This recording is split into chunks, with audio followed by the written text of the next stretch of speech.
A firewall isn't some burning wall of doom, it's a security system that controls the traffic going in and out of your network. Think of it like the bouncer at a nightclub. It checks everyone at the door, lets the good guys in, and shows the shady ones the exit.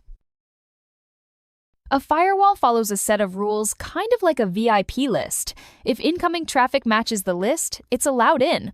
If it's suspicious or from an untrusted source, it's blocked. In tech terms, it inspects packets, which are little bundles of data, and decides whether to accept or reject them based on rules you or the system sets. There are two main types you'll run into. 1. Hardware firewalls. Physical devices, usually built into your router. They protect everything connected to your network. Think of them as the security guard at the main gate. 2. Software firewalls. These live inside your device and monitor traffic just for that machine, more like a personal bodyguard that follows you everywhere. Most home networks use both without you even realizing it.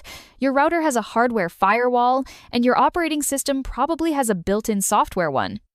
In another video, we'll talk about how hackers actually sneak past firewalls and the tricks they use to look like friendly visitors.